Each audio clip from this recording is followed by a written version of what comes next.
மாலையிலே நம்முடைய சிந்தனைக்காக நீதிமொழிகள் 12வது அதிகாரம் எடுத்துக்கொள்ளலாம். நீதிமொழிகள் 12வது அதிகாரம் முதல் வசனத்தை மட்டும் வாசிக்கலாம். நீதிமொழிகள் 12வது அதிகாரம் முதல் வசனம். புத்திமதிகளை விரும்புகிறவன் அறிவை விரும்புகிறான், கடிந்து கொள்ளுதலை வெறுக்கிறவனோ மிருக குணம் உள்ளவன். மறுபடியும் வாசிக்கிறேன்.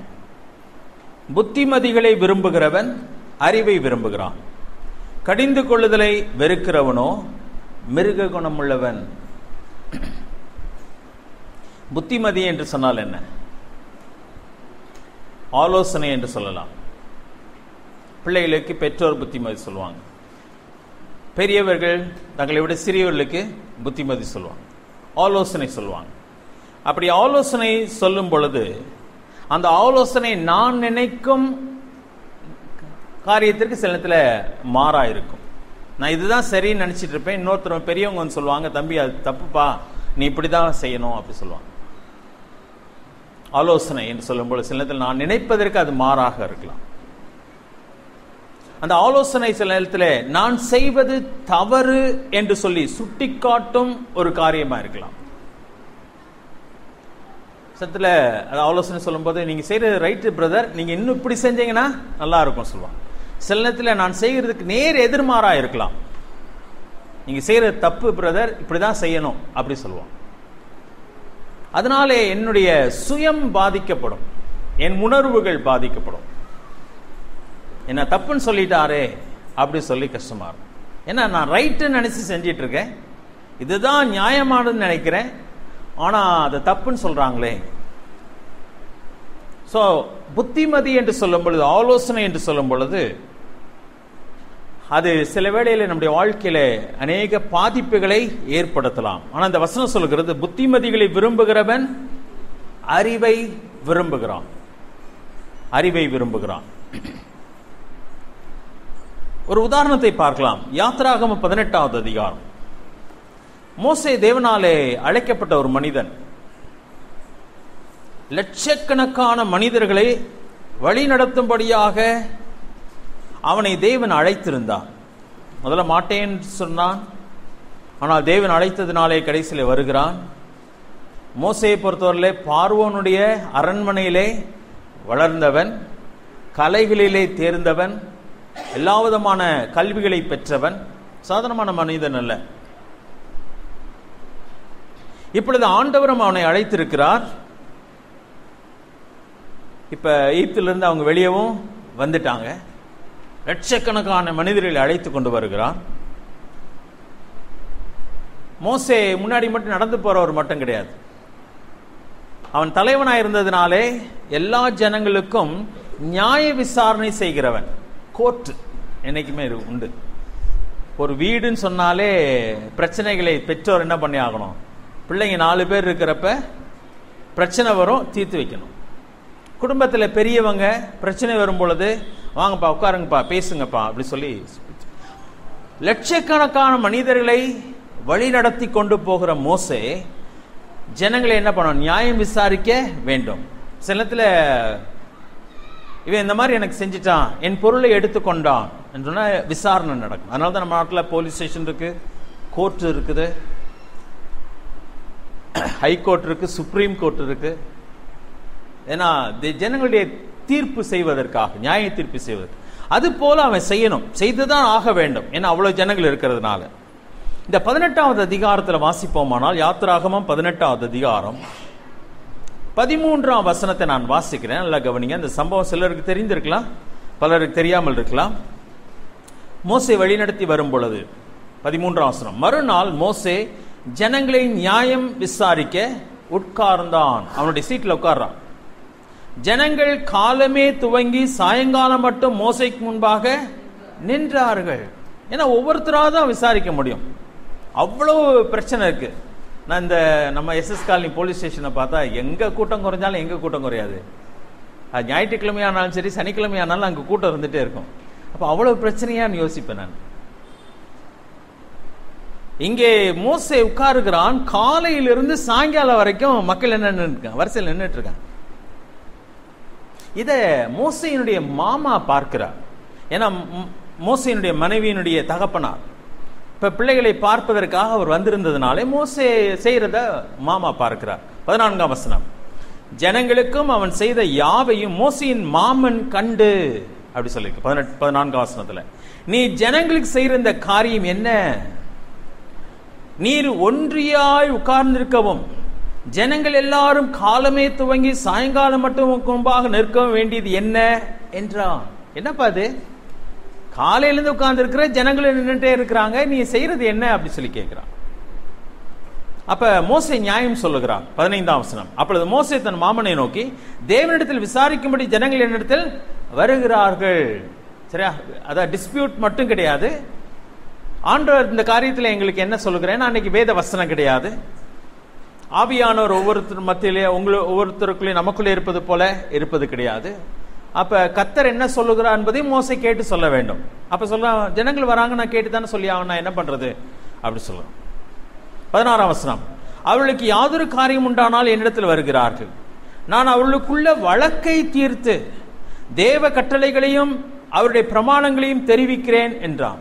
பிரச்சனை வந்துச்சுன்னா கடவுள் என்ன சொல்றாரு, கடவுளுடைய வார்த்தை என்ன சொல்லுன்னு சொல்லி விளக்கம் சொல்லணும் மோசே. 17ஆவது வசனம், அதற்கு மோசையின் மாமன், நீ செய்கிற காரியம் நல்லதல்ல. என்னப்பா செய்யற, தப்புப்பா அது அப்படி சொல்ல. என்ன தப்புன்னு சொல்றான்னா, நீ ஒண்டியா செய்ய முடியாது, ஒருத்தனா நின்று இதை செய்ய முடியாது. வாசிக்கிறேன் பாருங்க, நீரும் உம்மோட கூட இருக்கிற ஜனங்களும் தொய்ந்து போவீர்கள், இது உமக்கு மிகவும் பாரமான காரியம், நீர் ஒருவராய் அதை உம்மாலே செய்யக்கூடாது, முடியாது என்று சொல்ல. மோசே திகைச்சு போனான். மோசே பெரிய மனிதன், மாமாவுக்கு ஒருவேளை வயசுல குறைவுதான், ஆனா மோசே மிகப்பெரிய பொறுப்புல இருக்கிறான். அப்ப ஒரு ஆலோசனை சொல்கிறார் அந்த இடத்துல. சரியா? 19ஆம் வசனத்துல இதான் ஆலோசனை, புத்திமதி. 19ஆம் வசனம், அப்பொழுது என் சொல்லை கேளும். மாமா சொல்றார், என் சொல்லை கேளும், உமக்கு ஒரு ஆலோசனை சொல்லுகிறேன், தேவனும் உம்மோட கூட இருப்பார், நீ தேவ சந்நிதியிலே ஜனங்களுக்கு முன்பாக இரும், விசேஷித்தவைகளை தேவனிடத்தில் கொண்டு போய் கட்டளைகளையும் பிரமாணங்களையும் அவளுக்கு வெளிப்படுத்தி அவள் நடக்க வேண்டிய வழியும் அவளுக்கு செய்ய வேண்டிய காரியத்தையும் அவளுக்கு தெரியப்படுத்தும். ஜனங்கள் எல்லாருக்குள்ளும் தேவனுக்கு பயந்தவர்களும் உண்மையுள்ளவர்களும் பொருளாசையை வெறுக்கிறவர்களுமான திறமையுள்ள மனிதரை தெரிந்து கொண்டு அவளை 1000 பேருக்கு அதிபதிகளாகவும் 100 பேருக்கு அதிபதிகளாகவும் 50 பேருக்கு அதிபதிகளாகவும் 10 பேருக்கு அதிபதிகளாகவும் ஏற்படுத்தும். அப்பொழுது அவர்கள் எப்பொழுதும் ஜனங்களை நியாயம் விசாரித்து பெரிய காரியங்கள் யாவையும் உம்மிடத்தில் கொண்டு வரட்டும், சிறிய காரியங்கள் யாவையும் தாங்களே தீர்க்கட்டும். இப்படி அவர்கள் உம்மோட கூட இந்த பாரத்தை சுமந்தால் உமக்கு லகுவாயிருக்கும். இந்த பிரகாரம் நீர் செய்வதும் இப்படி தேவனு கட்டளையிட்ட இடுவதும் உண்டானால் உம்மாலே தாங்கக்கூடும். இந்த ஜனங்கள் எல்லாரும் தாங்கள் போகும் இடத்துக்கு சுகமாய் போய் சேரலாம் என்ற ஒரு அழகான ஆலோசனை சொல்லு. இப்ப நீ ஒத்தையெல்லாம் செய்ய முடியாது. லட்சக்கணக்கான மக்கள் ஒவ்வொரு நாளும் பல காரியங்கள் வரும், பல குடும்பங்கள் வந்து நிற்கிறாங்க, காலையிலிருந்து சாயங்காலம் வரை காத்துட்டு இருக்கிறாங்க. நீ செய்யறது சரியானது இல்ல சொல்ற. மோசைக்கு சுருக்குன்றது இருக்கும் இல்லையா, நீ செய்யறது தப்புன்னு சொன்ன உடனே இவருக்கு இந்த வேலை, கடவுளே என்கிட்ட கொடுத்துருக்கிறார் பொறுப்பை, நான் தானே செய்யணும், வேற யார் செய்வா, ஜனங்கள் என்கிட்ட தானே வராங்க அப்படி சொல்கிறாங்க. ஆனால் மாமா ஒரு ஆலோசனையை சொன்னப்போ மோசே அதை செய்கிறான். 24ஆம் வசனத்தை பாருங்க, மோசே தன் மாமன் சொல் கேட்டு அவன் சொன்னபடியெல்லாம் செய்தான். அதே மாதிரி தலைவர்களை உண்டாக்குறான், 1000 பேருக்கு 100 பேருக்கு 50 பேருக்கு 10 பேருக்கு உண்டாக்குகிறான். சரி, 26ஆம் வசனத்தை வாசிக்கிறேன். அவர்கள் எப்பொழுதும் ஜனங்களை நியாயம் விசாரித்தார்கள், வருத்தமான காரியங்களை கஷ்டமான காரியத்தை மாத்திரம் மோசையினிடத்தில் கொண்டு வந்தார்கள், சிறிய காரியங்களை எல்லாம் தாங்களே தீர்த்தார்கள். ரொம்ப அழகான ஆலோசனை. சரியா?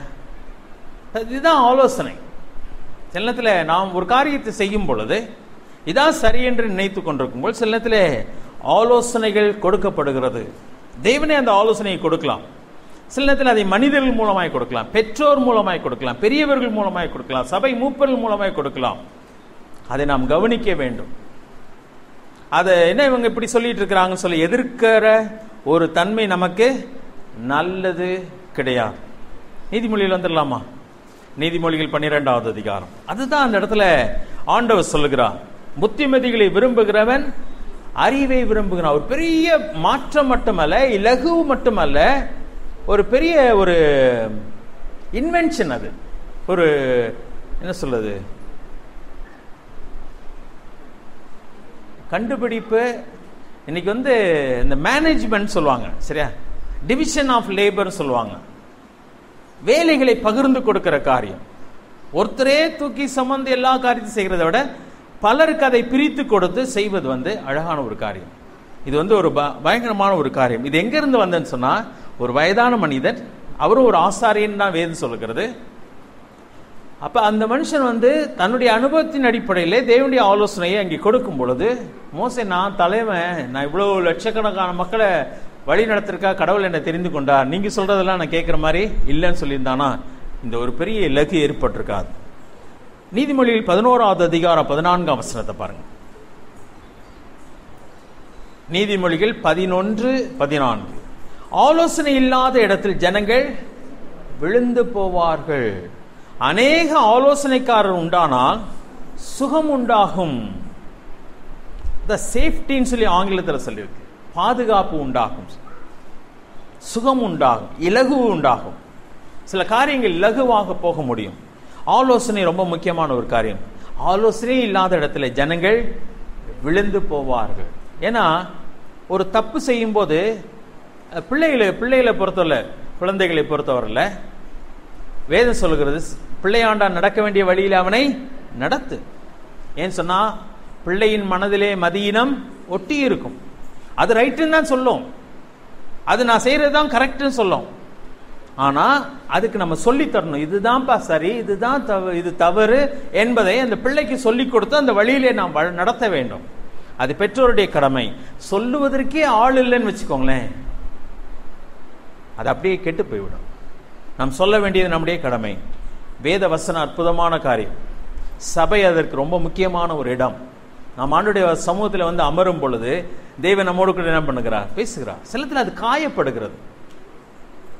யோவான் 15வது அதிகாரத்தில் திராட்சை செடியை பற்றி சொல்கிறார். அதை தேவன் என்ன பண்ணுகிறார், சுத்தம் பண்ணுகிறாராம். எதற்காக?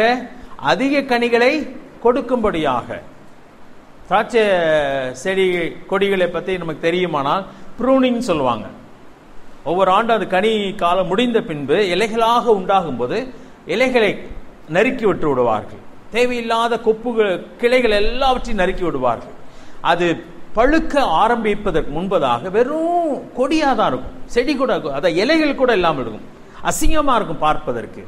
ஆனா அங்கதான் என்ன வேணும், நிறைய கனிகள் உண்டாகும். அதே தான் ஆண்டு சொல்லுகிறார் யோவான் 15வது அதிகாரத்தில்.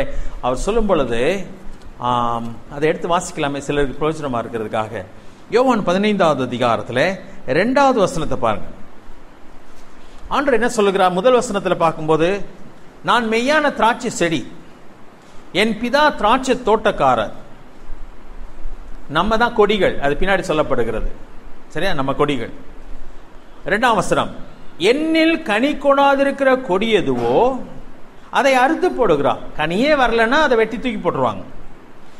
கனி கொடுக்கிற கொடி எதுவோ அது அதிக கனிகளை கொடுக்கும்படி அதை சுத்தம் பண்ணுகிறார். தேவையில்லாததெல்லாம் நறுக்கி எடுத்து, சரியா, ஒரு புண்ணை சுத்தம் பண்ணாதான் அது சுகமாகும். ஐயோ வலிக்குதே வலிக்குதுன்னு சொல்லி அப்படியே பொத்தி பொத்தி வச்சுருந்தா சலம் பிடிச்சி உள்ளுக்கு ரணமாகி அது அதிக வேதனையை கொடுத்துடும். சில நேரத்தில் காலையை எடுக்க வேண்டியது வந்துவிடும். ஆனால் சுத்தம் பண்ணுறது லேசா கஷ்டமா? பயங்கரமா வேதனையை கொடுக்கும். தேவன் சுத்தம் பண்ணுகிறார். எதற்காக? அது சுகமாவதற்காக, அது நன்றாய் ஆவதற்காக. அதே போல தேவன் நம்முடைய வாழ்க்கையில் அது செய்கிறார். அதுல தான் ஆலோசனை வருது. ஆலோசனை சில நேரத்தில் கஷ்டமா தான் இருக்கும். பெரியவங்க நம்மகிட்ட சொல்லும் போது என்ன நச்சு நச்சு சொல்லிக்கிட்டே இருக்கிறாங்க, தொந்தரவு பண்ணிட்டே இருக்கிறாங்க, நம்மளை சுதந்திரமாக விட மாட்டுறாங்களே அப்படின்னு இருக்குது. இல்லை, அப்படி இல்லை. ஆலோசனையை என்று அது ரொம்ப முக்கியமான ஒரு காரியம். 15வது அதிகாரம் 22 வசனத்தை பாருங்க. நீதிமொழிகள் 15:22. அங்கே என்ன சொல்லப்பட்டிருக்கு பாருங்களேன். இந்த ஆலோசனையினாலே நீதிமொழிகள் 15:22. ஆலோசனை இல்லாமையால் எண்ணங்கள் சித்தியாமல் போம். ஆலோசனைக்காரர் அநேகர் இருந்தால் அவைகள் உறுதிப்படும். எண்ணங்கள் சித்தியாமல் போனா நம்மளுடைய பிளான்ஸ் எல்லாம் அப்படியே ஒர்க் அவுட் ஆகாமல் போயிடும். நான் போடுகிற திட்டங்கள் வாய்க்காமல் போய்விடும். ஒரே ஆள் யோசித்தே செஞ்சிட்டே இருந்தா அது ரொம்ப அழகா வராது. அதனால தான் என்னைக்குமே ஒரு கமிட்டி இருக்கும், ஒரு ஆலோசனை சங்கம் இருக்கும். ஏன்னு சொன்னா பலருடைய கருத்து அங்கே வர வேண்டும். ஏன்னா ஒருத்தரை யோசிப்பது சரியா முடியுமானா அது தெரியாது. ஆனா பலர் சொல்லும் பொழுது அது அழகா ஒரு முடிவுக்குள்ள வருவாங்க. ஆமாங்க இதான் கரெக்டா இருக்கும், இல்லைங்க இதுல பிரச்சனை இருக்குங்க, இன்னொருத்தர் சொல்லுவாரு இப்படி செஞ்சா நல்லதுங்க அப்படி சொல்லுவாங்க. அப்ப பலருடைய ஆலோசனை ரொம்ப அவசியம். அதான் 22ல சொல்லப்பட்டிருக்கு.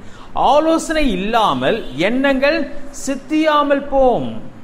ஆலோசனைக்காரர் அநேகர் இருந்தால் அவைகள் உறுதிப்படும். 20வது அதிகாரம் பாருங்க, அதே புஸ்தகம் நீதிமொழிகள் 20வது அதிகாரம் 18 வசனம். ஆலோசனையினால் எண்ணங்கள் ஸ்திரப்படும். நல் யோசனை செய்து யுத்தம் பண்ணு. உட்கார்ந்து யோசித்து ஒரு ராஜான்னு சொல்லிட்டா அங்க என்ன இருக்கும், ஒரு மந்திரி சபை இருக்கும். நம்ம நாட்டிலே ஒரு சட்டம் ஏற்றுறதுக்கு முன்னாடி என்ன பண்றாங்க, டிஸ்கஷன், விவாதத்துக்கு விடுறாங்க. ஏன், அந்த சட்டத்துல நன்மை தீமை எல்லாமே பேசுவாங்க. அதை ஆதரிக்கிறவங்க அதனுள்ள இருக்கிற நன்மைகளை எடுத்து சொல்லுவாங்க, அதை எதிர்க்கிறவங்க அதில் இருக்கிற தீமைகளை எடுத்து சொல்லுவாங்க. கடைசியாக அதை ஓட்டெடுப்பாங்க, எது நல்லது எது சரி. ரொம்ப முக்கியமான ஒரு காரியம் ஆலோசனை என்பது, ரொம்ப அவசியமான ஒரு காரியம். அது அந்த 18 வசனம் சொல்லப்பட்டிருக்கு. ஆலோசனையினால் எண்ணங்கள் ஸ்திரப்படும், நல் யோசனை செய்து யுத்தம் பண்ணு. ஒரு காரியத்தை நீங்க செய்யறதுக்கு, ஒரு ராஜா யுத்தத்துக்கு போவானால் உட்கார்ந்து முதல்ல என்ன பண்ணும், யோசிக்கணும். ஆண்டவரே சொல்றாரு, யுத்தத்துக்கு போறதுக்கு முன்னாடி எதிரிடைய பலம் என்னன்றத அறிஞ்சிக்கோ, உன்னால ஜெயிக்க முடியுமான்றத சோதிச்சு பாரு. முடியாதுன்னா என்ன பண்ணிரு, சமாதானம் பேசிரு. அப்பா உனக்கு என்ன வேணும், வீணா சண்டை போட வேணாம், உனக்கு உயிர் சேதமாயிரும், எனக்கு உயிர் சேதமாயிரும், உனக்கு நஷ்டமாயிரும், எனக்கு நஷ்டமாயிரும். உனக்கு என்ன நான் கொடுக்க வேணாம், யுத்தம் வேணாம். ஏன்னா எனக்கு தெரியும் நான் யுத்தம் பண்ண என்ன ஆயிரும், தோற்று போனா அவன் தேசத்தை எடுத்துக்கிடுவான், அவன் இஷ்டமானதெல்லாம் எடுத்துக்கொண்டு போய் விடுவான். இப்ப ஆண்டு சொல்லுகிறார், யோசனை பண்ணு. இங்க அதான் சொல்ல, நல் யோசனை செய்து யுத்தம் பண்ணு. ஒரு வீட்டை கட்டுறதுக்கு முன்னாடி என்ன பண்ண, உட்கார்ந்து கணக்கு பார்க்க வேண்டும். எவ்வளவு செலவாகும், எவ்வளவு பெரிய வீடு கட்ட போகிறோம், அது நம்மளால் முடியுமா, முடிக்க முடியுமா, முடியாதா. பாதியில கட்டிக்கிட்டு இருக்கிறப்ப என்னால் முடியலன்னு சொன்னா அது நமக்கு மன வருத்தமாயிரும், அவமானமாக அது முடியும். யுத்தத்திலே தோற்று போவது போல் அவமானமாய் முடியும். அப்ப ஆலோசனை மிக மிக அவசியமானதாக இருக்கிறது. 12வது அதிகாரத்துக்கு வந்துடலாம். 12வது அதிகாரம் முதல் வசனத்துல புத்திமதிகளை விரும்புகிறவன் சொல்லி 2வது வார்த்தை பயன்படுத்தப்படும். விரும்புதல். புத்திமதி என்ன என்றால் என்னன்றதை நம்ம பார்த்துட்டோம். புத்திமதி என்ன பண்ணணும், விரும்ப வேண்டும். ஆலோசனையை விரும்புவது அறிவு. ஒரு வயசை தாண்டியாச்சுன்னா நமக்கு யாருமே வந்து ஆலோசனை சொல்ல மாட்டாங்க. ஒரு பதவியில உயர்ந்த நிலைமைக்கு போயாச்சுன்னா நம்மகிட்ட வந்து சார் இது செய்யறது தப்பு சார் யாருமே சொல்றதுக்கு தைரியம் வராது. சின்ன பிள்ளைகளா இருக்கிறப்ப அப்பா அம்மா அடிக்கடி இதான் சொல்லிட்டே இருப்பாங்க, இது செய் உட்காராத எந்திரி அட. ஆனா ஒரு வயசு தாண்டின உடனே பிள்ளைங்கிட்டே அப்பா அம்மா சொல்லுவாங்க, உனக்கு எல்லாம் தெரியும், என்ன செய்யணும் எது செய்யக்கூடாது, எது சரி எது தப்புன்னு தெரியும், பார்த்துக்கோ சொல்லுவாங்க. அப்பயே பாதி பொறுப்பு யாருக்கு வந்துடுது, பிள்ளைகளுக்கு வந்துடுது. பெற்றோராகும் போது பிள்ளைகள் சொல்ல முடியாது. சில நேரத்தில் ஒருவேளை அப்பா அம்மா இருந்தா சொல்லுவாங்க, பெரியவங்க இருந்தா சொல்லுவாங்க. ஆனால் வீட்டில் பெரியவங்க இருக்கிறது நல்லது, நச்சா இருந்தாலும் சில நேரத்தில், ஆனால் அது ரொம்ப நல்லது. அதான் அங்க சொல்லப்பட்டிருக்கிறது, புத்திமதிகளை விரும்புகிறவன். ரொம்ப அவசியம். சரியா? ஒரு உதாரணம் பார்க்கலாம். 2 சாமுவேல் எடுத்துக்கோங்க. 2 சாமுவேல் தாவீது ராஜா செய்த ஒரு காரியம். 2 சாமுவேல் 7வது அதிகாரம் நல்ல உயர்ந்த நிலைமைக்கு வந்தாச்சு தாவீது. ராஜாவாகி சத்துருக்கள் எல்லாம் ஜெயிச்சு ஒரு சுகமான ஒரு வாழ்வு, எதிரிகள் எல்லாம் இல்லை. அப்போ அவனுக்குள்ள என்ன வந்திருக்கணும்னா பெருமை வந்திருக்கணும். ஏய், வாழ்க்கையில் நான் சக்சஸ் அடைஞ்சிட்டேன்டா, இனிமே யாருடைய ஆலோசனை எனக்கு தேவையில்லை, எனக்கு தெரியும் எப்படி வாழணும் அப்படின்னு சொல்லக்கூடிய ஒரு சூழ்நிலை. முதல் வசனத்திலிருந்து வாசிக்கிறேன். 2 சாமுவேல் 7வது அதிகாரம் 1 வசனத்திலிருந்து. கர்த்தர் ராஜாவை சுற்றிலும் இருந்த அவனுடைய எல்லா சத்துருக்களுக்கும் அவனை நீங்களாக்கி இளைப்பாற பண்ணின போது அவன் தன் வீட்டிலே வாசமாயிருக்கையில் ராஜா தீர்க்கதரிசியாகிய நாத்தானை நோக்கி அப்படி சொல்றான். அப்ப அவன் பக்கத்துல யாரை வச்சிருக்கிறான்? தீர்க்கதரிசியை வைத்து, தேவனுடைய மனுஷனை இங்கே வைத்திருக்கிறான். இந்த காரியத்தை நீங்க சவுலுடைய வாழ்க்கையில பார்க்கவே முடியாது. அவன் அசுத்தாவியினாலே ஆளப்பட்டான் தான் வேதம் சொல்லுகிறது. ஆவியானவர் அவனை விட்டு விலகின உடனே அவனை கண்ட்ரோல் பண்ணது அசுத்தாவி. நல்ல தாவீது உட்கார்ந்து சங்கீதம் வாசிச்சுட்டு இருப்பான், வாத்திய கருவியை வாசிச்சுட்டு இருப்பான். திடீர்னு அவன் மனசுல இவனை கொல்லணும்னு நினைச்சோடனே ஈட்டி அவன் மேல எரிச்சான். 2 முறை அப்படி தாவீது தப்புக்கிறான். தாவீதை வேட்டையாடினான். ஏன்னா கோபம் வந்தோடனே தன் மகனையே ஒரு முறை கொல்ல போகிறான். தன் மகனையே அசிங்கமாய் பேசுகிறான். கோபம். அவன் யார்கிட்டையுமே ஆலோசனை கேட்கவில்லை. வேதத்தில் நம்ம படிக்கும்போது சாமுவேல் கூட அந்த சவுலை போய் பார்க்கறதுக்கு என்ன பண்ணான்? பயப்பட்டான். அவனை போய் பார்க்கவே இல்லை சாகுற வரைக்கும். ஆனால் தாவீது எப்பொழுதுமே அவன் அருகில் யாரை வச்சிருந்தான்? தீர்க்கதரிசிகளை வைத்திருந்தான். அவன் பக்கத்தில் எப்பயுமே அவனுடைய அரண்மனைக்கு தீர்க்கதரிசிகள் வந்து போகிறத பார்க்கிறோம். இப்ப இவன் சுகமா வாழ்ந்த பொழுது 2வது வசனத்துல வாசிக்கிறோம், ராஜா தீர்க்கதரிசியாகிய நாத்தானை நோக்கி, பாரும், கேதுரு மரங்களால் செய்யப்பட்ட வீட்டிலே நான் வாசம் பண்ணும்போது தேவனுடைய பெட்டி திரைகளில் நடுவே வாசமாய் இருக்கிறதே என்றான். சரியா? சாதாரணமா அவங்க பேசுறாங்க. ராஜா சொல்றாரு, நான் நல்ல வீட்டில் இருக்கேன், மரங்களால் கேதுரு மரத்தால் செய்யப்பட்ட அழகான வீட்டில் இருக்கேன், ஆனா கர்த்தருடைய பெட்டி மட்டும் கூடாரத்தில் இருக்கு அப்படி சொல்றான். இவங்க வழக்கமா பேசுகிற ஒருவங்களால உடனே நாத்தானுக்கு புரிஞ்சிருச்சு தாவீது என்ன சொல்ல வராருன்னு சொல்லி. 3ஆம் வசனம். அப்பொழுது நாத்தான் ராஜாவை நோக்கி, நீர் போய் உம்முடைய இருதயத்தில் உள்ளபடியெல்லாம் செய்யும், கர்த்தர் உம்மோடு இருக்கிறாரே என்றான். உடனடியாக நாத்தான் சொல்கிறான், செய்யுங்க, உங்க மனசுல என்ன இருக்குன்னு எனக்கு தெரியுது, நீங்க விரும்புறபடி செய்யுங்க. ஏன்னா அவன் தேவனுக்கு ஆலயம் கட்டணும்னு சொல்லி ஆசைப்படுகிறான். அதை நாத்தான் புரிந்து கொள்கிறான். அதுக்கப்புறம் அன்று ராத்திரியிலே 3ஆம் வசனத்தை பாருங்க. அன்று ராத்திரியிலே கர்த்தருடைய வார்த்தை நாத்தானுக்கு உண்டாகி, ஆண்டு வேறொரு ஆலோசனை சொல்றார். இல்லப்பா, தாவீது கட்டக்கூடாது, ஆலயம் கட்டப்படுறது ரொம்ப சந்தோஷமான காரியம், ஆனா தாவீது கட்டக்கூடாது, அவனுடைய மகன்தான் கட்டுவான்னு போய் நீ தாவீதுட்ட சொல்லிடு. ஆனா நான் தாவீதுக்கு ஒரு வீட்டை கட்டப் போகிறேன்னு சொல்லி ஆண்டு சொல்கிறான். நிலையான வீட்டை கட்டப்போகிறேன். பாருங்களேன், எத்தனை பேர் ஆலோசனைக்கு வந்துட்டாங்க. தாவீது மனசுல தோன்றின எண்ணம், ஆசை, அது நாத்தான் இடத்திலே வருகிறது. நாத்தான் தேவனோடு கூட நெருக்கமா இருக்கிறவன் தேவன் நாத்தான் இடத்திலே சொல்லுகிறார். மறுபடியும் நாத்தான் ராஜாவிடத்துல வந்து சொல்லுகிறான். அழகான ஒரு அமைப்பை பார்க்கிறோம். இது அற்புதமான ஒரு காரியம். அதான் அந்த ஆலோசனையை விரும்புகிற ஒரு காரியம். நீங்க விரும்பினீங்கன்னா நிச்சயமாய் கர்த்தர் ஆலோசனை நமக்கு கொடுப்பா. அதான் இன்னைக்கு நம்ம கையில காசு இருக்கிறனால நான் என்னன்னாலும் செய்யலாம், அது என் விருப்பம். என்னால முடியாத பட்சத்தில் யார்கிட்ட கேட்போம்? கர்த்தர்கிட்ட கேட்போம். காசு இருந்தா நம்ம ஆசைப்பட்டு செஞ்சிருவோம். அப்படி இல்லை, என்னாலே முடியுமானாலும், என்னால எல்லாம் செய்ய முடியும், என் கையில காசு இருக்குது, அறிவு இருக்குது, எனக்கு ஆள் இருக்கு, பலன் இருக்கு, அப்படின்னா நம்ம செய்வோம். அப்படியே இல்லை, நான் ஆலோசனை இப்படி நான் நினைக்கிறேன் அப்படின்னு சொல்லி ஆலோசனையை நான் எதிர்பார்த்து நிற்கும் பொழுது மனிதன் மூலமாய் ஆலோசனை வருகிறது, தேவன் மூலமாய் ஆலோசனை வருகிறது. அது அற்புதமான ஒரு காரியமாக இருக்கிறது. 141ஆம் சங்கீதம் நான் பலமுறை உங்களுக்கு எடுத்து வாசித்து காண்பிச்சிருக்கிறேன். இதே தாவீது சொல்லுகிற அவனுடைய எண்ணம். அது தாவீது எப்படி ஆலோசனையை விரும்பினான் என்பதற்கு அழகான ஒரு வசனம் அது. 141ஆம் சங்கீதம் 5வது வசனத்தை நான் வாசிக்கிறேன். சங்கீதம் 141:5.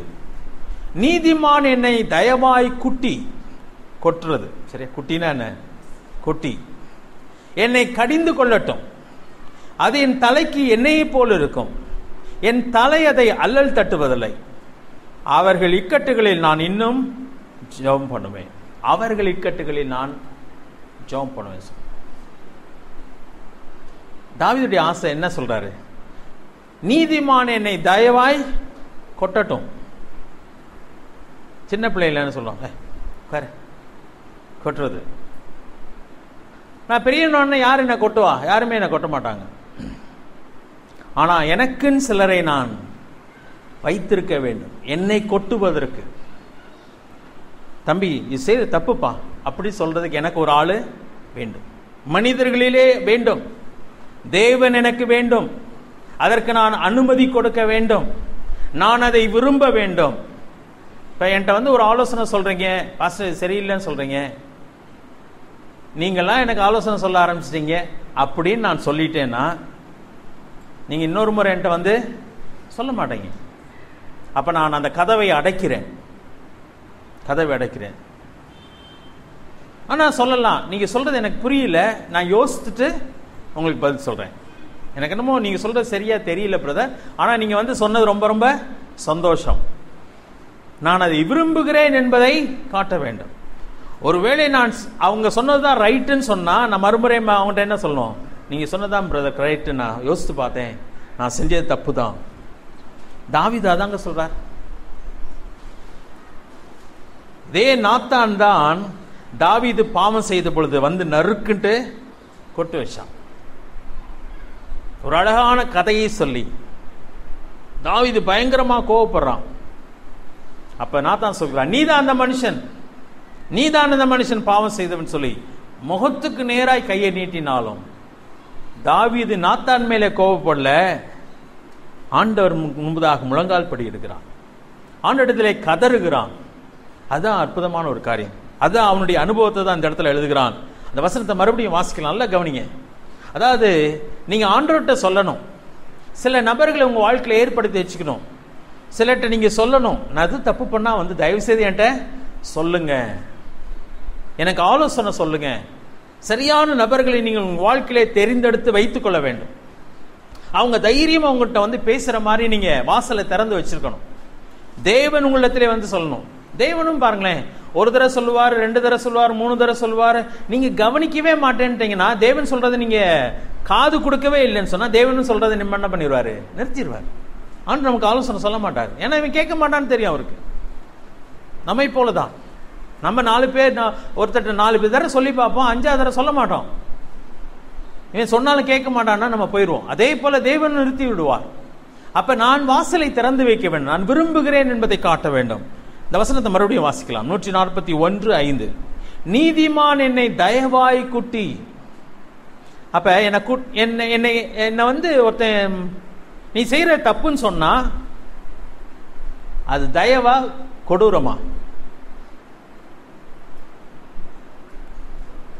நான் செஞ்ச தப்ப ஒருத்தன் சுட்டி காமிச்சானா, ஒருவர் நான் செய்யற தவறை சுட்டி காண்பித்தால் அது அன்பா வெறுப்பா? உண்மையாவே அன்புதாங்க, உண்மையாகவே அது அன்புதான். ஏன் சொன்னா, நான் கெட்டு போய்விடக்கூடாது, நான் தவறு செய்து விடக்கூடாதுன்னு சொல்லி விரும்புகிற நபர் நான் நன்றாயிருக்க வேண்டும் என்று விரும்புகிறார். அப்ப என் மேலே தயவாயிருக்கிறார். புகழ்றது லேசுங்க, புகழ்றது ரொம்ப லேசு. முகஸ்துதியா நீங்க அப்படிங்க எப்படிங்க சொல்லி புகழ்றது லேசு. ஆனா நீங்க செய்யறது தவறுன்னு சொல்றது ரொம்ப ரொம்ப கஷ்டம். ஏன் சொன்னா மன கஷ்டங்கள் வந்துடும். அப்ப ஒருவர் என்னுடைய தவறை சுட்டி காட்டுவாரானால் அவர் என் மேல் வைத்திருக்கிற தயவு, அதை தான் இங்க தாவீது சொல்கிறார். நீதிமான் என்னை தயவாய் குட்டி என்னை கடிந்து கொள்ளட்டும், அது என் தலைக்கு எண்ணெயை போல் இருக்கும். தலையில் எண்ணெய் வைக்கிறது எப்படி? இன்னைக்கு நிறைய பேர் வைக்க மாட்டாங்க, நீங்களாம் இல்ல, சரியா? தலைக்கு எண்ணெய் வைக்கணுமா வேணாமா? என்ன வைக்கணும். அது ஒரு குளிர்ச்சி, அது நிறைய ஆபத்துல நம்மளை காப்பாற்றுகிறது, குளிர்ச்சி அது. அப்ப தலையில் எண்ணெய் வைப்பது போல இருக்கும். என் தலை அதை அல்லல் தட்டுவதில்லை, வேண்டாம் என்று சொல்லுவதில்லை. அதான் அந்த வசனம்.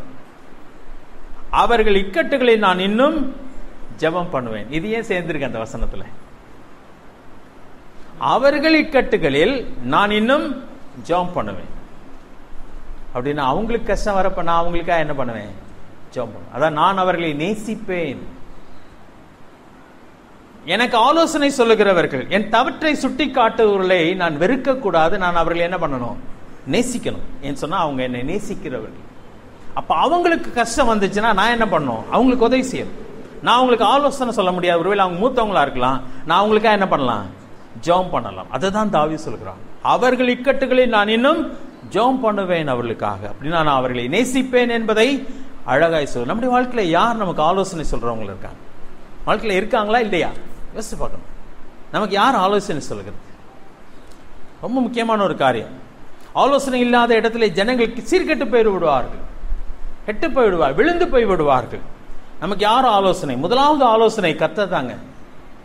நமக்கு அற்புதமான ஆலோசனை கர்த்தர் நமக்கு உண்டு. இவ்வளவு பெரிய புஸ்தகம் நம்முடைய கையில் தேவன் கொடுத்திருக்கிறார். அதை பற்றி வாசிக்கும்போது 33ஆம் சங்கீதத்துல, சங்கீதம் 33ல 11வது வசனத்துல எடுத்துக்கோங்களேன் எல்லாருமே. சங்கீதம் 33:11 வாசிக்கிறேன்.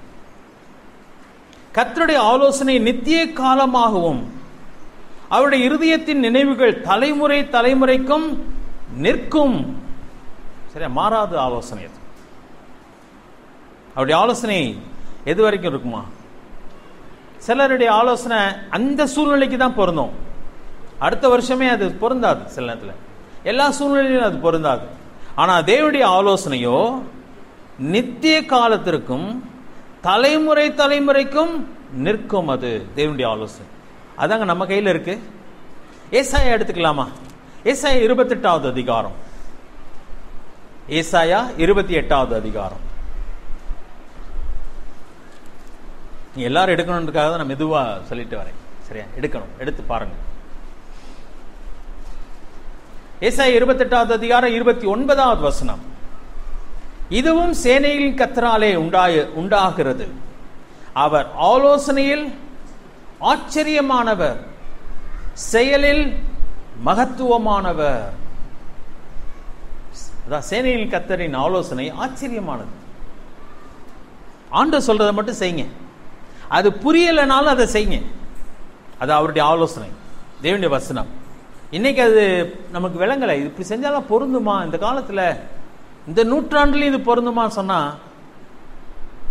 அது ஆச்சரியமா இருக்கும். நம்ம அதை இன்றைக்கு கீழ்ப்படியும் பொழுது ஒரு காலகட்டத்தில் அது ஆச்சரியமாய் இருக்கும். நீதிமொழிகள் 3வது அதிகாரத்தை சொல்லும் பொழுது உன் சுய புத்தியின் மேல் சாயாமல். நீதிமொழிகள் 3வது அதிகாரம் 5-6 வசனங்கள் நான் வாசிக்கிறேன். நீதிமொழிகள் 3:5-6.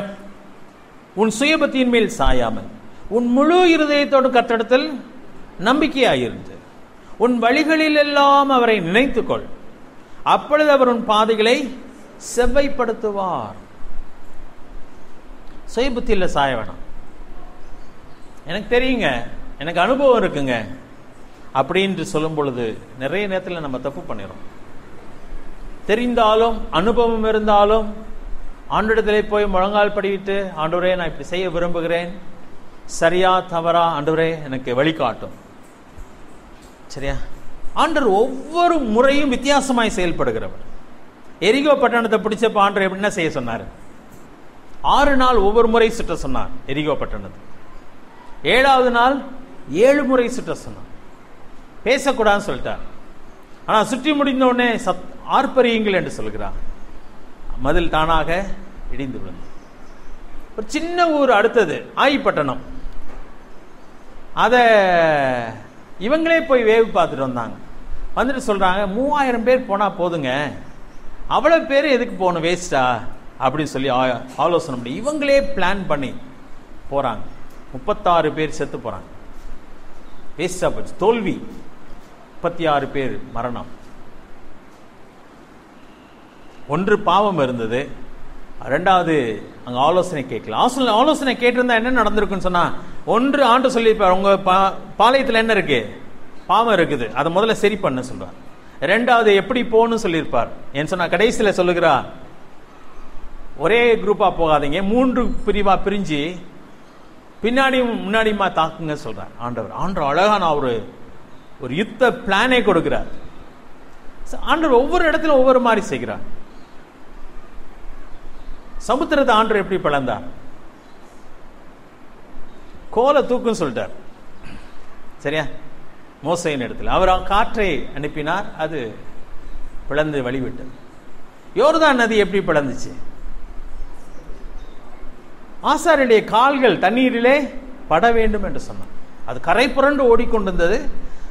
அவர்கள் போய் கால்கள் தண்ணீரிலே படட்டும் சொன்னார், வழி உண்டாச்சு.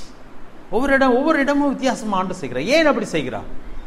கண்களை சுகமாக்கும் போது ஒரு முறை தொட்டு சுகப்படுத்தினார், இன்னொரு முறை துப்பி சகதி உண்டாக்கி அதை அவன் கண்ணிலே பூசி போய் சீலோவான் களத்துல கழுவுன்னு சொன்னார். எல்லா குருடர்களையும் சீலோவான் களத்துல கழுவு சொன்னாரா? இல்ல. ஏன் தெரியல எனக்கு.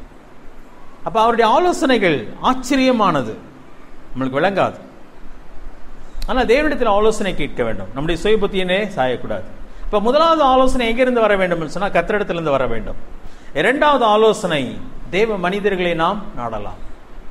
நல்ல தகுதியான மக்கள், அதாவது உங்களுடைய பார்வையிலே அவர்கள் தேவனுக்கு முன்பதாய் உத்தமமாய் நடக்கிறார்கள் என்பதை நீங்கள் உணர்வீர்களானால் அவர்களை நீங்கள் தெரிந்து கொள்ளலாம். இவங்ககிட்ட தான் போகணும்னு சொல்லி அவசியம் இல்லை, போய் தான் ஆக வேண்டும் என்பதும் இல்லை. ஆனால் மனிதர்களுக்குள்ளே சில ஆலோசனை உங்களுக்கு தேவையானால் என்ன பண்ணலாம்? தாராளமா போகலாம். அவளுடைய ஆலோசனை ரொம்ப ரொம்ப முக்கியமானது. சரியா? தேவன் அதை எதிர்பார்க்கிறார். அதாவது நான் ஏற்கனவே வாசித்தேன். அதாவது நீதிமொழியில் 15வது அதிகாரம் எடுத்துக்கோங்களேன், 22 வாசிக்கலாமா? நான் வாசிக்கிறேன், கவனிங்க. ஏற்கனவே வாசித்தோமோ? ஆமா, வாசிட்டேன். ஆலோசனை இல்லாமல் எண்ணங்கள் சித்தியாமல் போகும். சிலருடைய ஆலோசனை நமக்கு தேவை. இப்ப தாவீது யாரிடத்தெல்லாம் போய் ஆலோசனை கேட்கிறான்? நாத்தான் இடத்துல கேட்கிறான். அவன் ஊழியக்காரன், தேவனுடைய எதிர்க்கதரிசி. அப்ப ஆலோசனை கேட்கிறான். இதை நீங்க செய்துதான் ஆக வேண்டும் என்பதல்ல, ஆனால் தேவன் நமக்கு அநேக வேதாமத்தில் அநேக மாடல்ஸ் கொடுத்திருக்கிறார். மேகம் போன்ற இத்தனைத்தலான சாட்சிகள், அவங்க வாழ்க்கையை வாசித்து பாருங்க. அநேக மிஷனரி பயோகிராபிஸ் இருக்குது, மிஷனரிஸுடைய வாழ்க்கை சரித்திரம் இருக்குது. அதை வாசிங்க. அவங்க என்னெல்லாம் தப்பு பண்ணாங்க, எப்படியெல்லாம் வெற்றி பெற்றாங்க, அநேக காரியங்கள் எழுதப்பட்டு. சில நேரத்தில் உங்களுக்கு முன்பதாக வாழுகிற மக்களிடத்தில் போய் நீங்க என்ன செஞ்சீங்க இந்த மாதிரி நேரத்தில் கேட்கலாம், தாராளம் கேட்கலாம், நீங்கள் விரும்பினால் கேட்கலாம். இப்ப தேவன் அதை விரும்புகிறார். இப்ப 2வது காரியம் என்ன பார்த்த? நீதிமொழிகள் 12வது அதிகாரம் 1 வசனத்துல விரும்புதல். ஆலோசனையை விரும்புகிறவன் அறிவை விரும்புகிறான். சரியா? புத்திமதிகளை விரும்புகிறவன் அறிவை விரும்புகிறான். இதுல தவறான ஆலோசனைகளும் உண்டு. சரியா? தவறான ஆலோசனை, அதுல நம்ம ரொம்ப ஜாக்கிரதையா இருக்க வேண்டும். ஒரு உதாரணம் பார்க்கலாம். 2 நாளாகமம் 10வது அதிகாரம்.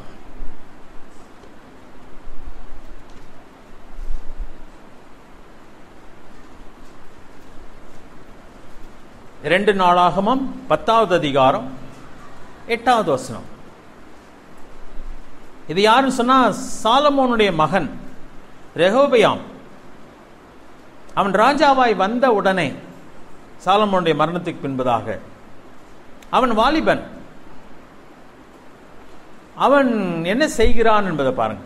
சாலமோனே ஞானி, அவனுடைய அரசவை எப்படி இருந்திருக்கும் நினைக்கிறீங்க? சூப்பர் பீப்புளா இருந்திருப்பாங்க. ஏன்னா அவனுடைய ஞானத்துக்கு ஈடுகட்டுற அளவுக்கு ஞானிகளா இருந்திருப்பாங்க அவனுடைய அரசவை, மந்திரிகள். ஆனா ரெகோபெயாம் ஒரு வாலிபன். அவனுக்கு ஒரு இக்கட்டு வருகிறது. அப்ப ஆலோசனை அவனுக்கு வேண்டும். 8வது வசனத்தை வாசிக்கலாம். 2 நாளாகமம் 10:8. முதியோர் சொன்ன ஆலோசனையை அவன் தள்ளிவிட்டு தன்னோட வளர்ந்தவர்களும் தன் சமூகத்தில் நிற்கிறவர்களுமாகிய வாலிபரோட ஆலோசனை பண்ணி. யாருடைய ஆலோசனையை தள்ளிட்டான்? அப்பாவுக்கு ஆலோசனை சொல்லக்கூடிய மந்திரி வயதானவர்களை தள்ளிவிட்டு தன்னோடு கூட வளர்ந்த வாலிபரிடத்திலே ஆலோசனை பண்ணி ஒரு காரியத்தை சொல்லிட்டான் மக்களிடத்துல. ஆனால் ராஜ்யம் ரெண்டா உடைஞ்சு போச்சு, மக்கள் பிரிஞ்சு போயிட்டாங்க. நீ இப்படியெல்லாம் சொல்ற அப்படி சொல்ற. தவறான ஆலோசனைகள் இருக்கு. இதே புஸ்தகம் 2 நாளாக 22வது அதிகாரம் பாருங்க. அகசியா ராஜா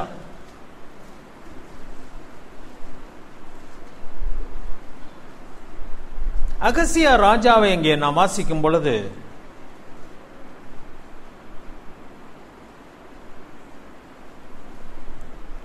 அவன் ராஜாவாகும் போது 2ஆம் வசனத்தில் அகசியா ராஜாவாகிற போது 22 வயதாக இருந்து 1 வருஷம் எருசலேமில் அரசாண்டான்.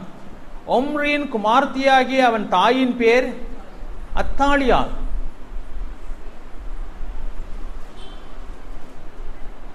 மூன்றாம் வசனம், அவனும் யாரு? அகசியாவும் ஆகாப் குடும்பத்தாரின் வழிகளில் நடந்தான்.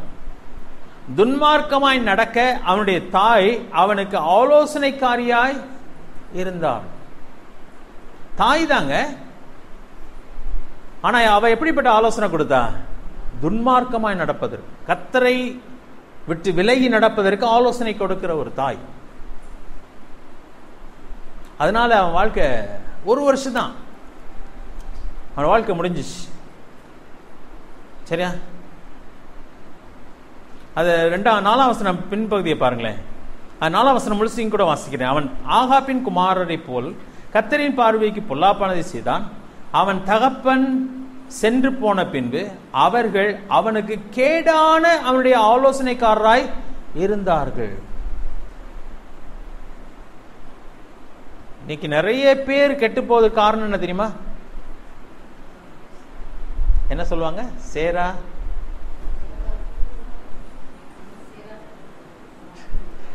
எனக்கு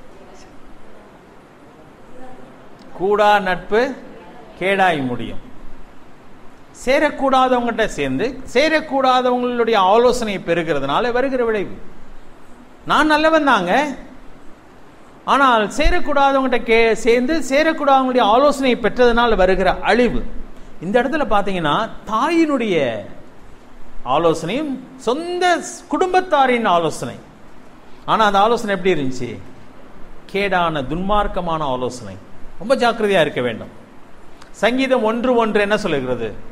துன்மார்க்குடைய ஆலோசனையில் நடவாமலும் பாவிகளுடைய வழியில் நில்லாமலும் பரியாசக்கார் உட்காரும் இடத்தில் உட்காரும். துன்மார்க்குடைய ஆலோசனை வேண்டாம் என்று சொல்லி ஆண்டவர் சொல்லுகிறார். 1 ராஜாக்கள் 22வது அதிகாரம் பாருங்க. 1 ராஜாக்கள் 22வது அதிகாரம். இவர் ஆகாப் ராஜா. இவருக்கு நிறைய பேர் ஆலோசனை சொல்ல இருந்தாங்க, தீர்க்கதரிசிகள் ஆலோசனை சொல்ல இருந்தாங்க. இவருக்கு எத்தனை தீர்க்கதரிசிகள் ஆலோசனை சொல்ல இருந்தாங்க பாருங்களேன். 6வது வசனம் 22:6. அப்பொழுது இஸ்ரவேலின் ராஜா ஏறக்குறைய 400 தீர்க்கதரிசிகளை கூடி வர செய்து, நான் கீலேயாத்தில் உள்ள ராமோத்தின் மேல் யுத்தம் பண்ண போகலாமா போகலாகாதா என்று அவர்களை கேட்டதற்கு அவர்கள் போம், ஆண்டவர் ராஜாவின் கையில் ஒப்பு கொடுப்பார் என்றார்கள். இங்க மொத்தமா சேர்ந்து போய் சொல்றவங்க. ராஜா என்ன விரும்புறான்னு தெரிஞ்சுக்கிட்டு அதுக்கு தகுந்த மாதிரி தீர்க்க தரிசனம் சொல்லுகிறவர் 400 பேர். அப்ப இவருக்கு கீழே பாத்தீங்கன்னா 8வது வசனத்துக்கு வந்தீங்கன்னா யோசபாத்துக்கு இது இவங்க சொல்றது சரியில்லைன்றது தெரிஞ்சிருச்சு. இந்த 400 பேர் சேர்ந்து பொய் சொல்றாங்கன்னு தெரிஞ்சிருச்சு. அப்ப வேற யாரும் இல்லையான்னு சொல்லி கேட்கிறான். 8ஆம் வசனத்தை வாசிக்கிறேன். ஏன்னா யோசபாத் கூட சேர்ந்து போகிறான். யோசபாத் யூதாவின் ராஜா. அப்பொழுது இஸ்ரவேலின் ராஜா யோசபாத்தை நோக்கி, கர்த்தரிடத்தில் விசாரிக்கிறதற்கு இம்லாவின் குமாரனாகி மிகாயா என்னும் இன்னும் ஒருவன் இருக்கிறான் என்று சொல்றான். ஏன்னா 7ஆம் வசனத்துல வர வேற யாரும் இல்லையா அப்படி கேட்கிறான். யூதாவின் ராஜா வேற யாரும் இல்லையா சொல்லாம சொல்றான். மரியாதையா இவங்க எல்லாரும் பொய் தான் சொல்றாங்கன்னு சொல்லல. இவனுக்கு திருப்தி இல்லை. வேற யாரும் இல்லையான்னு கேட்டோடனே ஆகாப் சொல்கிறான், இன்னொருத்தன் இருக்கிறான், இம்லாவின் குமாரனாகிய மிகாயா ஒருவன் இருக்கிறான், ஆனாலும் நான் அவனை பகைக்கிறேன். அவன் என்னை குறித்து நன்மையாக அல்ல தீமையாகவே தீர்க்கதரிசனம் சொல்லுகிறவன் என்றான். அவர் என்ன சொல்றாரு?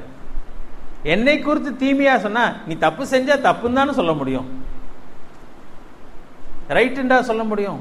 ஆனா அந்த 400 பேர் என்ன சொன்னாங்க? ரைட் ராஜா, போங்க ராஜா, உங்களோடு கூட கர்த்தர் இருக்கிறார், உங்களுக்கு வெற்றியை கொடுப்பார் சொல்லி. ஆனா மிகாயா என்பவன் தேவனுடைய வார்த்தையை சொல்லுகிறவன் எப்பயுமே. ஆனால் இந்த ராஜாவுக்கு ஆகாப்புக்கு என்ன பண்ணல? அவனை பிடிக்கவில்லை. அவனை பிடிக்காதனால தனக்கு சாதகமா சொல்லுகிற 400 பேரை பக்கத்தில் வச்சுக்கிட்டான். அந்த அதிகாரத்திலேயே ஆகாப் செத்து போகிறான். ஏன் தெரியுமா? இந்த மிகாயா சொன்னா, நீ திரும்பி வரமாட்டேன்னு சொல்றான். கர்த்தரோட கூட இல்ல, நீ யுத்தத்துக்கு போனா மடிஞ்சு போயிருவ. 400 பேர் சொல்றத நம்பவா, இந்த ஒருத்தன் சொல்றத நம்பவா? அவனுக்கு அடிதான் விழுந்துச்சு. அந்த ஒருத்தனுக்கு அவனை பிடிச்சி சிறைச்சாலையில் போட்டுட்டு தான் அந்த ஆகாப் யுத்தத்துக்கு போனான். நான் வர வரைக்கும் இவனுக்கு கொஞ்சம் சாப்பாடும் கொஞ்சம் தண்ணியும் கொடுங்க, தாராளமா கொடுக்கான்னு சொன்னான். நீ திரும்பி வந்தாதானு சொல்லி இவன் சொல்லுகிறான். ஆனாலும் அவன் போனான். கடைசியில் யுத்தத்தில் மடிந்து போகிறான். சரியா? 38ஆம் வசனத்தை பாருங்க, அதே அதிகாரம் 38. அந்த ரதத்தையும், அதாவது 37 வாசிக்கிறேன். அப்படியே ராஜா இறந்த பின்பு சமாரியாவுக்கு கொண்டு வரப்பட்டான். ராஜாவை சமாரியாவில் அடக்கம் பண்ணினார்கள். அந்த ரதத்தையும் அவனுடைய கவசத்தையும் சமாரியாவின் குளத்திலே கழுவுகிற போது கர்த்தர் சொல்லியிருந்த வார்த்தையின்படியே நாய்கள் அவன் ரத்தத்தை நக்கினது. 40ஆம் வசனத்தை பாருங்க. ஆகாப் தன் பிதாக்களுடன் நித்திரை அடைந்த பின் அவனுக்கும் மன்னிக்கணும், அது இல்லை, அது ஆண்டு சொன்னபடி அது நடந்துச்சு. யாரை நம்முடைய ஆலோசகர்களாக வச்சிருக்கோம்? நான் விரும்புகிறபடி நமக்கு சொல்றவங்களை ஆலோசனை வச்சிருக்கோமா, அல்லது உண்மையை சொல்லுகிறவர்களை ஆலோசனைக்காரராக வைத்திருக்கிறோம்? ரொம்ப முக்கியமான ஒரு காரியம். நீதிமொழிகள் 25வது அதிகாரம் 11ஆம் வசனத்தை வாசிக்கிறேன். பின்பதாக இன்னொரு வசனத்தை வாசிக்கலாம். 11, 12 வாசிக்கிறேன். ஏற்ற சமயத்தில் சொன்ன வார்த்தை வெள்ளித்தட்டில் வைக்கப்பட்ட பொற்பழங்களுக்கு சமானம். அதான் ஒரு வார்த்தை சொன்னாலும் நச்சுன்னு சொல்றத சரியா சொல்கிறது. தப்புனா தப்பு, ரைட்டுனா ரைட்.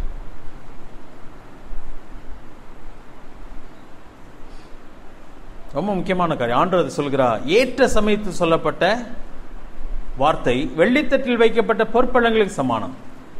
கேட்கிற செவிக்கு ஞானமாய் கடிந்து கொண்டு, அடுத்த வசனத்தை பாருங்க, 12ஆம் வசனம். கேட்கிற செவிக்கு ஞானமாய் கடிந்து கொண்டு புத்தி சொல்லுகிறவன் பொற்கடுக்கனுக்கும் அரபஞ்சி பூஷணத்துக்கும் சரி. ஆபரணத்தை போல அது விலையுயர்ந்தது. ஞானமாய் கடிந்து கொண்டு புத்தி சொல்லுகிறவன். கடிந்து கொள்றது விரும்பலன்னு சொன்னா நம்மளை அழிச்சிடும். அதான் அடுத்த ஒரு குறிப்பு அதுல வருது, வசனத்தில் வருது. அதை விரும்ப வேண்டும். 27வது அதிகாரம் பாருங்க. 5ஆம் வசனத்தையும் 6ஆம் வசனத்தை வாசிக்கிறேன். 27வது அதிகாரம் 5, 6. மறைவான சிநேகத்தை பார்க்கலும் வெளிப்படையான கடிந்து கொள்ளுதல் நல்லது. சிநேகிதன் அடிக்கும் அடிகள் உண்மையானவைகள், சத்ரு இடும் முத்தங்களோ வஞ்சனை இல்லவைகள். நம்ம ஊர்ல பார்த்துட்டே இருக்கோம்ல, அம்மா அம்மான்னாங்க, இப்ப அம்மாவை மறந்துட்டு சின்னம்மான்ட்டாங்க. இதுதான் இன்னைக்கு உலகம். எதெல்லாம் அம்மாவுக்கு பிடிக்கலையோ அதுதான் செஞ்சிட்டு இருக்கிறாங்க. ஆனா அம்மா அப்ப எங்கெல்லாம் தேவையோ அங்க மட்டும் அம்மா, மிச்ச நேரத்திலாம் சின்னம்மா. சின்னம்மாவுக்கு அதே வேலை தான், நல்லா தான் வரப்போகுது. சின்னம்மாவே ஒரு நாள் மறந்துடுவாங்க, வேற ஐயாவை பிடிச்சாலும் பிடிச்சிருவாங்க, தெரியாது. அதுதான் உலகம், பரிதாபமான உலகம். ஆனா இங்க என்ன அழகா சொல்லியிருக்கிறார் ஆண்டவர், மறைவான சிநேகத்தை பார்க்கலும் வெளிப்படையான கடிந்து கொள்ளுதல் நல்லது. சிநேகிதன் அடிக்கும் அடிகள் உண்மையானவைகள், சத்ரு இடும் முத்தங்களோ வஞ்சனையுள்ளவைகள். அடையாளம் கண்டுக்கணுங்க. யாரோட பேசணும், யார்கிட்ட போய் எதை சொல்லணும், யார்கிட்ட போய் எதை கேட்கணும், யாருடைய ஆலோசனையை கேட்கணும், யாருடைய ஆலோசனையை கேட்க கூடாது. அது நம்மளுடைய அறிவு. 1000 பேர் 1000 சொல்லலாம். ஆண்டு அதுதான் 2 காது கொடுத்துருக்காராம். ஒரு பக்கம் கேட்டு ஒரு பக்கம் விட்டணும். யாருடைய வார்த்தையை? தேவையில்லாத வார்த்தை. தேவனுடைய வார்த்தையை இருதயத்திலே இருதயமாகி உன் பலகையிலே எழுதி வைத்துக்கொள் சொல்லி ஆண்டவர் சொல்றார். காதுல கேட்கறது மட்டும் இல்ல, அதை இருதயத்தில் எழுதி வைக்க வேண்டும். தேவனுடைய ஆலோசனையை, நல்ல ஆலோசனைகளை. சிலர்லாம் உங்களை திட்டுனது இன்னைக்கு மறக்க கூடாது. அவங்க மட்டும் திட்டாம இருந்திருந்தாங்கன்னா நம்ம வாழ்க்கை அங்கேயே கெட்டு போயிருக்கும். சிலர் சொன்ன நறுக்குன்னு சொன்ன சில வார்த்தைகள் அன்னைக்கு நம்ம கஷ்டமா தான் இருந்திருக்கும். தனியா போய் நம்ம அழுக கூட செஞ்சிருப்போம், இப்படி சொல்லிட்டாங்களே சொல்லி. ஆனா அவங்க மட்டும் அந்த இடத்துல அப்படி சொல்லாம இருந்திருந்தாங்கன்னா என் வாழ்க்கை அங்கே கெட்டு போயிருக்கலாம். ஸோ அதெல்லாம் ஞாபகத்தில் வைக்கணும். அது போல தேவனுடைய ஆலோசனைகள் அற்புதமானவைகள். அப்ப அடையாளம் கண்டு கொள்ள வேண்டும். 14 வசனத்தை வாசிக்கலாமா? அதே 27:14. ஒருவன் அதிகாலையில் எழுந்து உரத்த சத்தத்தோட தன் சிநேகிதனுக்கு சொல்லும் ஆசீர்வாதம் சாபமாய் எண்ணப்படும். காலையில ஆசீர்வாதம் சொன்னீங்கன்னா கொஞ்சம் ஜாக்கிரதையா இருக்கும். காலையில் எஞ்ச உடனே ஆசீர்வாதம் டிவி தான் ஆன் பண்றது. ஏன்னா அந்த டிவி பேர் என்னதான்? ஆசீர்வாதம். அதை போட்டாலே வீட்டுக்கு ஆசீர்வாதம் வந்துடும் நினைக்கிறவங்க நிறைய பேர் இருக்கிறாங்க. அதில் பாட்டு கேளுங்க, வேணான்னு சொல்லலை, பாட்டு நல்லா இருந்துச்சுன்னா கேளுங்க. யார் நம்மளை வீணா புகழ்றாங்கன்றதை அடையாளம் கண்டுக்கணும். சரியா? யாரை நேசிக்கணும்? ஜாக்கிரதையா நேசிக்கணும். ஏன்னு சொன்னா எல்லாருடைய ஆசீர்வாதமும் ஆசீர்வாதம் அல்ல. இங்க சொல்லி இருக்கு, அதிகாலையிலே ஒருவன் எழுந்து உரத்த சத்தத்தோட தன் சிநேகிதனுக்கு சொல்லும் ஆசீர்வாதம் சாபமா எண்ணப்படும். இந்த வசனத்தெல்லாம் எங்க தூக்கி போட? உண்மையா ரொம்ப அதிகப்படுத்தி சொல்லியிருக்க அந்த வசனம். இப்படியும் சில மனிதர்கள் இருக்கிறாங்க. உங்களை வாழ்த்துற மாதிரி தான் இருக்கும். சார் உங்களை நான் இப்பதான் தெய்வமே குறுக்க வந்த மாதிரி சார், நீங்க 100 வருஷம் நல்லா இருப்பீங்க சார் அப்படி. ஆனா அவன் தான் நீங்க சீக்கிரம் கெட்டு போகணும்னு சொல்லி முயற்சி எடுத்துக்கொண்டு அப்படிலாம் மக்கள் இருக்கிறாங்க. அவங்க நீங்க நல்லா இருக்கணும்ன்றது விரும்பல, ஆனா வாயில அப்படி சொல்லுவாங்க. அவங்கள அடையாளம் பிடிச்சுக்கோங்க. ஒரு ரகசியம் சொல்றேன், ஓவரா புகழ்ந்தாங்கன்னா அவன் காலை வர பாறான்றத புரிஞ்சுக்கோ. சரியா? ஓவரா ஒருத்தன் உங்களை புகழ்றான்னு சொன்னா அவன் உங்களை காலை வர போகிறான். அதான் இந்த அம்மாவுடைய நிலைமையை பாருங்க, நம்ம தமிழ்நாட்டு அம்மாவுடைய நிலைமையை பாருங்க. அந்த அம்மாவுக்கு சொல்லாத வார்த்தையே கிடையாது இந்த தமிழ்நாட்டில். போஸ்டர் அடிச்சு அடிச்சு அடிச்சு என்னென்னமோ வார்த்தை இல்லை. அந்த அம்மா கவுத்திட்டாங்க, எல்லாரும் சேர்ந்து கவுத்திட்டாங்க. இவ்வளோ சீக்கிரம் நான் இன்னைக்கு கூட யோசிச்சுட்டு இருந்தேன், இந்த அம்மாவுக்கு இவ்வளோ சீக்கிரம் முடிவு வரணுமா? யாருமே நினைச்சதே கிடையாது. உயர்வா இருந்த நேரம் ஒரு நேரத்தில் முடிஞ்சிச்சு. யாருங்க இயற்கை மரணமா அது? அப்படி யாருமே நம்பவே முடியல, யாருமே நம்ப முடியல. அது நிரூபிக்கப்படலை. ஏன் கோர்ட்டில் எடுக்க மாட்டேன்றாங்க? ஏன் அதை விசாரிக்கணும்னு சொல்லி யாருமே சொல்ல மாட்டாங்க. ஏதோ ரகசியம் இருக்குது, என்னமோ இருக்குது. யார் கொண்டது? கூட இருந்தவங்க தான். அப்ப அது ரொம்ப பயங்கரமான ஒரு காரியம். இதுதான் உண்மை. அதான் சொல்லுது, உரத்த சத்தமாய் ஆசீர்வாதம் சொல்லும் போது அது சாபமாய் எண்ணப்படும். நம்முடைய வாழ்க்கையிலும் அது உண்மை. ஜாக்கிரதையா இருக்க வேண்டும். தவறான ஆலோசனைகளை நாம் தவிர்த்துதான் ஆக வேண்டும். நீதிமொழிகள் 12வது அதிகாரம் வந்துடலாம். நீதிமொழிகள் 12வது அதிகாரம். நான் அரசியல் பேசல, ஆனா இதை நாம் கற்றுக்கொள்ள வேண்டிய ஒரு காரணம். உயர்ந்த இடத்துக்கெல்லாம் போகும்போது, தேவன் உங்களை உயர்வான ஒரு இடத்துல வைக்கும்போது, நீங்க ஒரு நல்ல ஆபீசரா வருகிறேன், ஒரு பொறுப்புள்ள ஒரு இடத்துல வரீங்க, அதிக அதிகாரம் உள்ள ஒரு இடத்துக்கு வந்தீங்கன்னா உங்களை சுத்தி மோசமான நபர்கள் வருவாங்க. நல்லவங்க எப்பயுமே வழக்கம் போல அவங்க பாட்டு சுத்திட்டே இருப்பாங்க. சரியா? அவங்க பாட்டுக்கு இருப்பாங்க. Hello sir, good morning sir, அவங்க பாட்டு சொல்லிட்டு போயிட்டே இருப்பாங்க. உங்களை புகழ கூட மாட்டாங்க. ஆனா உங்களை சுத்தி மட்டும் ஒரு ரவுண்ட் அடிச்சுட்டே இருக்கும். சிலது மட்டும் அவங்ககிட்ட நம்ம என்ன பண்ணிடக்கூடாது? மயங்கக்கூடாது. ஏன் சொன்னா அவங்க சுயநலத்துக்காக உங்களை சுற்றுலா இருக்கலாம். சரியா? இந்த 12வது அதிகாரம் முதல் வசனத்தில் அடுத்த காரியம், முதல் காரியம் பார்த்தோம், புத்திமதிகளை பார்த்தோம், புத்திமதிகளை விரும்புவதை பார்த்தோம். சரியா? புத்திமதிகளை விரும்புகிறவன் அறிவை விரும்புகிறான். அடுத்ததாக சொல்லும் பொழுது கடிந்து கொள்ளுதலை வெறுப்பவனோ, அதான் ஆலோசனை தான், அதுவும் புத்திமதி தான். கடிந்து கொள்ளுதல், அந்த ஆலோசனையிலே கடிந்து கொள்ளுதல் இருக்கும். நீ செய்யற தப்புப்பா அப்படின்னு சொல்லுகிறது இருக்கும். கடிந்து கொள்ளுதலை வெறுப்பவனோ மிருக குணம் உள்ளவன். மிருக குணம் உள்ளவன் என்று சொன்னால் அவன் மூடன், அவனுக்கு அறிவில்லைன்னு சொல்லி அர்த்தம். அதுதான் ஆண்டு சொல்கிறார். 15வது அதிகாரம் எடுத்துக்கலாம். 5ஆம் வசனத்தை வாசிக்கலாம். 15:5. மூடன் தன் தகப்பன் புத்தியை அலட்சியம் பண்ணுகிறான். கடிந்து கொள்ளுதலை கவனித்து நடக்கிறவனோ விவேகி. யார் புத்திமதியை அலட்சியம் பண்ணுகிறான்? மூடன். பிள்ளைங்க நல்லா கவனிச்சுக்கும். அப்பா அம்மா சொல்ற கஷ்டமா தான் இருக்கும். சரிங்கம்மா சரிங்கப்பான்னு சொல்லணும், பிடிக்கலனாலும் சொல்லணும். ஏன்னு சொன்னா ஒரு நாள் வரும் சொல்றதுக்கு ஆளே இருக்காது. அது அற்புதமான காரியம். ஆண்டவர் சொல்லுகிறார். ஏன்னா அப்பா அம்மா நிச்சயம் நமக்கு தீமை செய்ய போறதே கிடையாது. அப்பா அம்மா சொல்லுகிறதை கேட்க வேண்டும். அதான் தாய் வயது சென்றவள் ஆகும் பொழுது அவளை அசட்டை பண்ணாதே, கிழவி அப்படிலாம் சொல்லக்கூடாது. அம்மானா அது அம்மா தான், கிழவியா மாற போறது கிடையாது. சரியா? ஏன் கிழவியா மாற போறது இல்லை? என்ன வயசு வித்தியாசமோ அதே வயசு வித்தியாசத்துல தான் நீங்க என்ன ஆயிட்டு இருக்கீங்க, அதே வயசுல வந்துட்டே இருக்கீங்க. அது ஒண்ணு கிழவியா மாறல அப்படின்னா நானும் கிழவனா மாறுகிறேன்னு அர்த்தம்.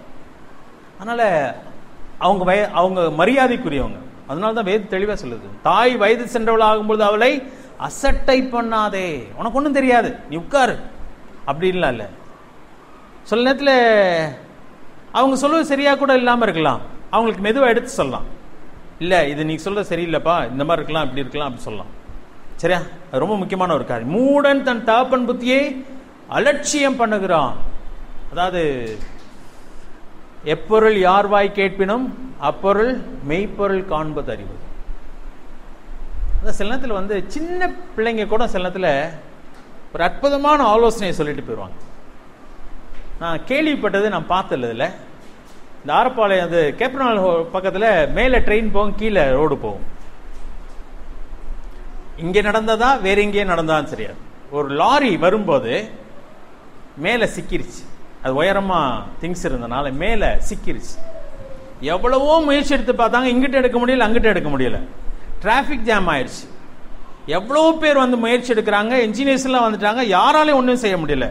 ஒரு சின்ன பையன் சொல்லியிருக்கான், காத்த பிடிங்கி விடுங்க வெளியே எடுத்துடலான் இருக்கான். லாரியில காத்த குறைங்க தானா வந்துடும் சொல்லிட்டு அவன் போயிட்டான். எல்லாருக்கும் வெக்கமா போச்சான். ஸோ ஆலோசனை ரொம்ப முக்கியமானது. அற்பமாய் சொல்லப்படுகிற சில காரியங்கள் ஆச்சரியமானதா இருக்கும். அதனால காது கொடுங்க, யார் சொன்னாலும் கேட்க பழகுங்க. அது சில நேரத்தில் அது எங்கேயாவது ஒரு இடத்துல அது என்ன பண்ணும், பிரயோஜனமா இருக்கும். அது புத்திமதியை வெறுக்கிறவன் மூடன், மிருக குணம் உள்ளவன். 10வது வசனத்தை பாருங்க, அதே 15:10. வழியை விட்டு விலகுகிறவனுக்கு புத்திமதி விசனமாயிருக்கும். அதை தான் நினைச்சது செய்யணும்னு விரும்புகிறவன். வழியை விட்டு விலகுகிறவனுக்கு புத்திமதி விசனமாயிருக்கும். கடிந்து கொள்ளுதலை வெறுக்கிறவன் சாவான். ரொம்ப கடினமா சொல்லிருக்கு. 32வது வசனம், அதே அதிகாரம் 32வது வசனம். புத்திமதியை தள்ளி விடுகிறவன் தன் ஆத்துமாவை வெறுக்கிறான். கடிந்து கொள்ளுதலை கேட்கிறவனோ ஞானம் அடைவான். புத்திமதியை தள்ளி விடுகிறவன் தன் ஆத்துமாவை எதை வெறுக்கிறானா? தன் ஆத்துமாவை வெறுக்கிறான், தன்னை கெடுத்துக் கொள்கிறவனாக இருக்கிறான்.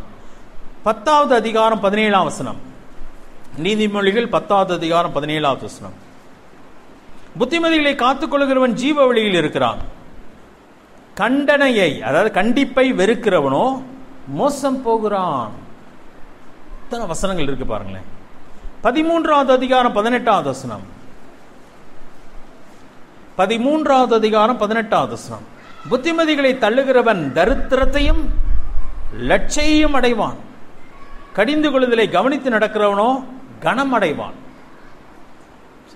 இங்க என்ன சொல்லிருக்கு? போனதுல மோசம் போகிறான் சொல்லிருக்கு, ஆத்துமாவை வெறுக்கிறான் சொல்லிருக்கு.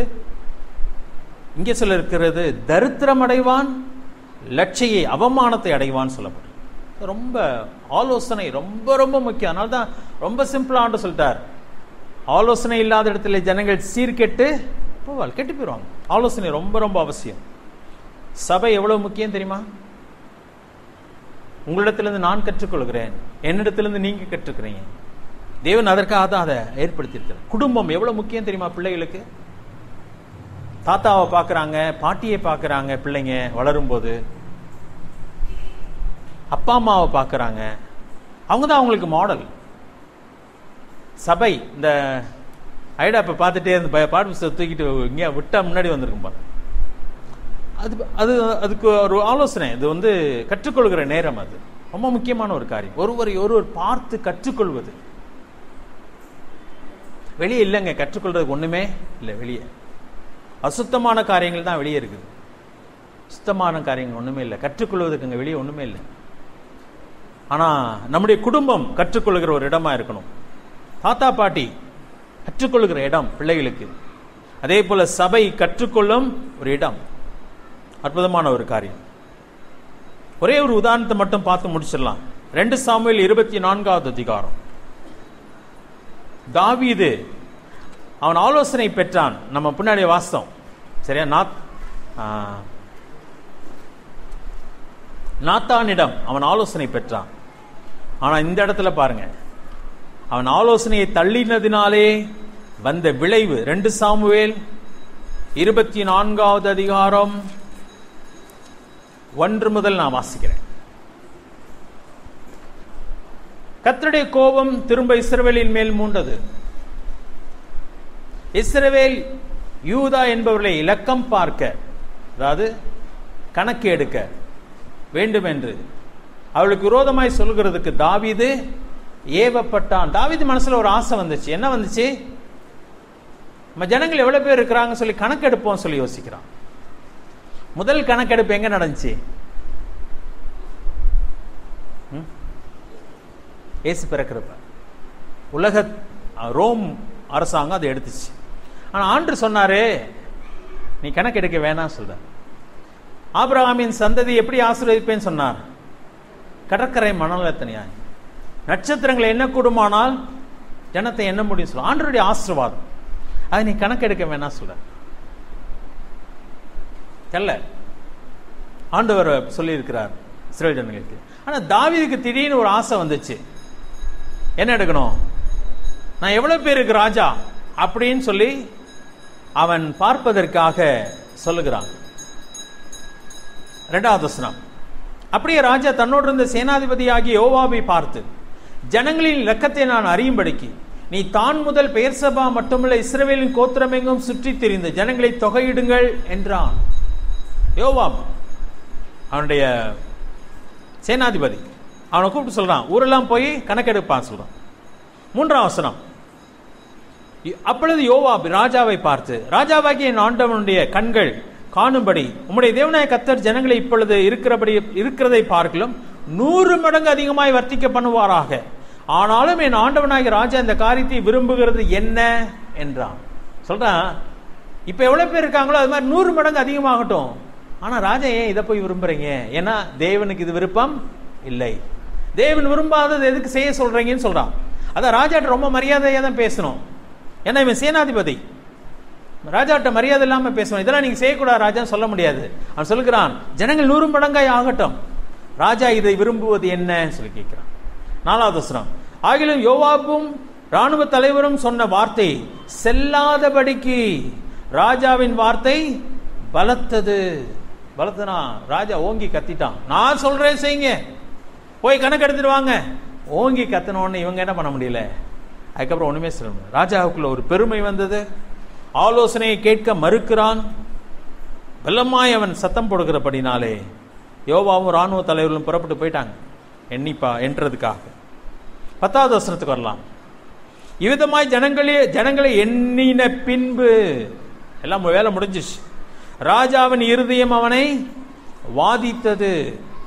அப்பொழுது தாவீது கர்த்தரை நோக்கி, நான் இப்படி செய்ததினாலே பெரிய பாவம் செய்தேன். இப்போதும் ஆண்டவரே உமது அடியானின் அக்கிரமத்தை நீக்கிவிடும். நான் மகா புத்தீனமாய் செய்தேன் என்றான். தாவீது ரொம்ப சென்சிட்டிவ் தான். ஏதோ ஆசையில கொஞ்சம் அகங்காரம் மனசுக்குள்ள வந்துச்சு. நம்ம தெரியல, செய்யக்கூடாது செய்ய சொல்லிட்டு அப்புறம் ஐயோ மன்னிங்க ஆண்டவர்னு சொல்லுவோம்.